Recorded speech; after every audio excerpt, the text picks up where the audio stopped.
BSc PCM second year unit 3 book 3 lecture 12 by twinkle.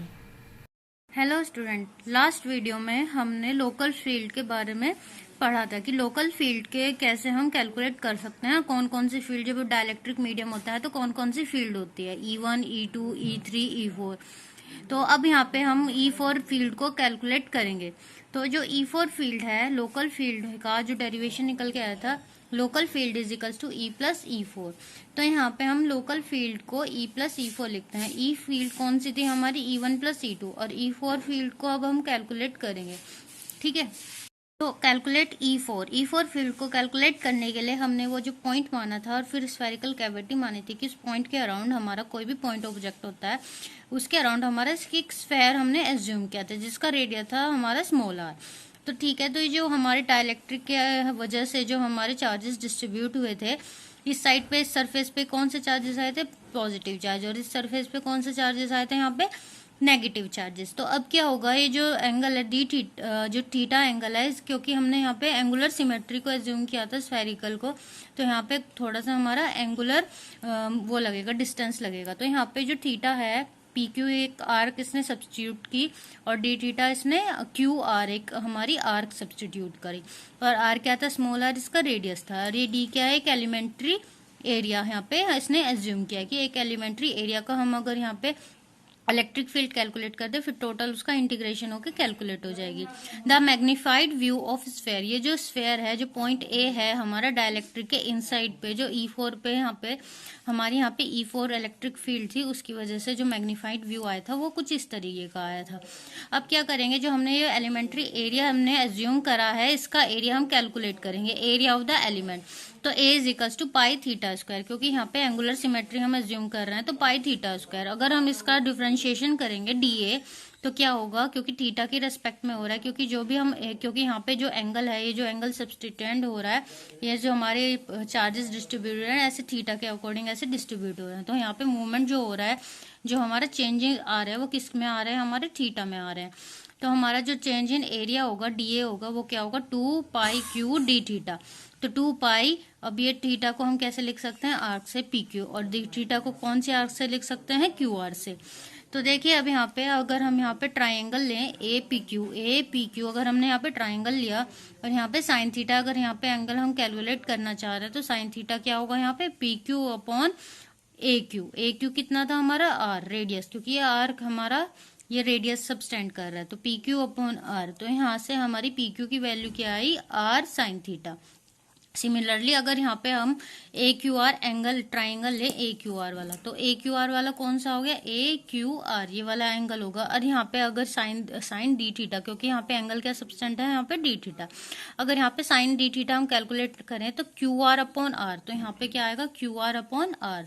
ठीक है, तो अगर यहाँ पे क्यू आर अपॉन आर आया, तो यहाँ से हम क्यू आर की वैल्यू क्या निकालेंगे, Q R is equal to sine D theta, क्योंकि एंगल डी थीटा है, मल्टीप्लाई बाय आर। अगर कोई साइन का एंगल स्मॉल है, डी थीटा है, तो उससे हम क्या एज्यूम कर सकते हैं, सिंपली डी थीटा। तो Q R is equal to D theta multiply by R. तो अब देखिए, जो आर्क क्यू आर थी, ये जो आर्क थी हमारी क्यू आर, इसे हम कैसे लिख सकते हैं, रेडियस इंटू एंगुलर डिस्प्लेसमेंट, ये फर्स्ट ईयर में भी पढ़ चुके हैं। तो रेडियस क्या था, आर, और एंगुलर डिस्प्लेसमेंट क्या था हमारा ट्राइंगल ए क्यू आर में, इस वाले में एंगुलर डिस्प्लेसमेंट थी हमारी डी थीटा की। तो सिमिलरली अगर हम यहाँ पे डी ए लें, तो डी ए क्या आएगा हमारा, 2 पाई, ये देखिए यहाँ पे वैल्यू पुट करें, 2 पाई, इसकी पी क्यू की वैल्यू क्या निकल के आई थी हमारी, आर साइन थीटा, और हमारी क्यू आर की वैल्यू क्या निकल के आई थी, आर डी थीटा, इसकी वैल्यू हमने यहाँ पे पुट करी। तो डी ए क्या निकल के आया, 2 pi are square sine theta d theta. अभी तक हमने एलिमेंट्री एरिया की वैल्यू कैलकुलेट करी यहाँ पे। Now the charge d q on d A with x component, तो जो डी क्यू के, जो डी ए हमने एलिमेंट लिया था, उस पर charge d Q x component के साथ कितना होगा, तो unit charge on unit area D A with x component, क्योंकि दो कॉम्पोनेंट होते हैं, तो क्या होता है हमारा साइन थीटा और कॉस थीटा। कॉस थीटा किसके लिए होता है हमारा, हमारे उसके हॉरिजॉन्टल के लिए, और हमारे वर्टिकल के लिए क्या हो जाता है हमारा साइन थीटा। तो यहाँ पे इसने कहा है कि एक्स कंपोनेंट के इस तरीके से ऐसे चार्ज डिस्ट्रीब्यूटेड था, तो ये जो एक्स कंपोनेंट है इस साइड पे क्या था प्लस चार्ज और इस पे नेगेटिव चार्ज। तो एक्स कंपोनेंट पे कौन सा कंपोनेंट आएगा कॉस थीटा। और डायपोल पी आया हमारा, डायपोल इसलिए आया क्योंकि यहाँ पे ये क्या है एक कंपोनेंट है, एक लाइन के अक्रॉस ये क्या बना रहा है हमारा डायपोल बना रहा है, इधर पॉजिटिव चार्ज है इधर नेगेटिव।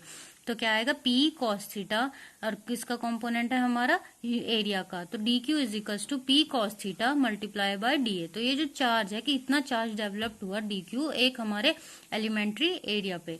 तो यहाँ पे D Q is equals to P cos theta, D A की वैल्यू क्या आई थी जो अभी हमने कैलकुलेट करी 2 pi are square sine theta d theta. तो क्या बना P 2 pi are square sine theta cos theta और डी थीटा।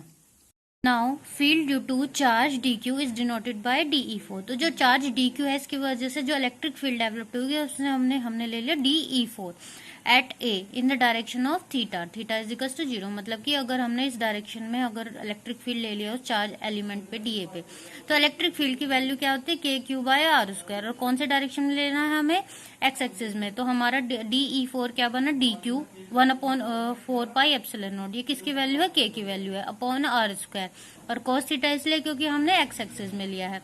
तो बस यहाँ पे अब वैल्यू पुट करनी है DE4 डी क्यू की वैल्यू क्या निकल के आई थी ये वाली P 2 pi are square sine theta cos theta, और यहाँ पे क्या है डी थीटा कॉस थीटा। ठीक है, इसकी कॉस थीटा सिमिलर ऐसे लिया तो 4 पाई एप्सिलॉन नॉट। अब DE4 is equals to P upon, अब यहाँ पे हमने कैंसिल आउट कर दिया। ठीक है, पाई से पाई है और यहाँ पे 2 बचा, नीचे क्या बचा पी अपॉन एप्सिलॉन नॉट, और ऊपर क्या बचा हमारा कॉस स्क्वायर थीटा, क्योंकि कॉस की मल्टीप्लाई हुई, और यहाँ पे साइन थीटा कॉस कॉस और साइन थीटा। अगर हमने इसे, क्योंकि हमें टोटल इलेक्ट्रिक फील्ड निकालनी है, तो अब क्या करेंगे हम इसका इंटीग्रेशन कर देंगे। तो इंटीग्रेशन कौन सी, क्योंकि हमें 2 पाई का पूरा सर्कल लेना है क्योंकि स्फेरिकल है। तो कहाँ से 0 से 2 पाई इलेक्ट्रिक फील्ड की DE4 का क्या किया अब हमने इंटीग्रेशन किया। तो इंटीग्रेशन करने पे पी अपॉन 2 एप्सिलॉन नॉट क्या आया हमारा आउटसाइड पे आया 0 से 2 pi cos square theta sine theta d theta. अब हमने इसका इंटीग्रेशन करना है, तो अगर हम यहाँ पे इंटीग्रेशन करेंगे तो अब क्या करेंगे हम अपनी ट्रिग्नोमेट्री लगाएंगे, कॉस थीटा को क्या करेंगे एक्स पुट करेंगे। अगर हमने कॉस थीटा को एक्स पुट करा तो साइन, अब दोनों इसका क्या करेंगे डिफ्रेंशिएशन करेंगे, क्योंकि अब हमें इसे डिफ्रेंशिएट करके इसकी वैल्यू पुट करनी है। तो कॉस थीटा की वैल्यू क्या आई minus sine theta d theta x का डीएक्स। तो sine theta d theta is equals to minus dx. तो अब यहाँ पे इसकी हम वैल्यू पुट करेंगे थीटा की वैल्यू, अब अगर क्योंकि अब हमने लिमिट की भी पुट करनी है, theta is equals to 0 X is equals to 1 और theta is equals to 2 pi X is equals to +1। क्योंकि अब हमने इसे लेट किया था, तो अगर यहाँ पे थीटा की वैल्यू 0 रखेंगे तो एक्स की वैल्यू क्या आएगी 1, क्योंकि cos 0 डिग्री क्या होता है 1, और यहाँ पे थीटा की वैल्यू 2 पाई रखेंगे, इसकी वैल्यू y आएगी 1, क्योंकि अब हमने लिमिट को भी चेंज करना है। अब हमने इसकी सारी की वैल्यू इस इक्वेशन में पुट कर देनी है। तो यहाँ पे आया ये जो इसकी वैल्यू थी इंटीग्रेशन के बाद, ये क्या बनी टोटल इलेक्ट्रिक फील्ड। तो E4 is equal to P upon 2 epsilon naught, 0 से 2 पाई की वैल्यू आई 1 से लेके +1। हमने cos को क्या पुट किया था एक्स स्क्वायर, और साइन थीटा डी थीटा की वैल्यू आई माइनस dx। ठीक है, तो माइनस को हम बाहर लेके आए पी अपॉन 2 एप्सिलॉन नॉट 1 से +1 तक, और क्या है एक्स स्क्वायर dx। तो ठीक है, अगर हम यहाँ पे लिमिट को चेंज कर दें, लिमिट इंटरचेंज कर दें, +1 को नीचे इस वाले को 1 को नीचे, तो यहाँ पे माइनस साइन का क्या हो जाएगा प्लस साइन, और क्या आ जाएगा एक्स स्क्वायर dx। अब क्या हुआ हमारे एक्स स्क्वायर का इंटीग्रेशन हुआ, तो क्या बना हमारा एक्स क्यूब बाय 3। तो E4 is equal to P upon 2 epsilon naught X cube by 3, और लिमिट क्या है +1 से +1 तक। तो E4 is equal to P upon 2 epsilon naught, और हमने लिमिट को यहाँ पे पुट किया, तो क्या आया हमारा 1/3 प्लस साइन ऑफ 1/3। ठीक है, एक्स की वैल्यू 1 करे, 1 का क्यूब 1 ही होता है। तो E4 is equal to P upon 2 epsilon naught, और इसका जब हमने सम किया तो क्या बना 2/3।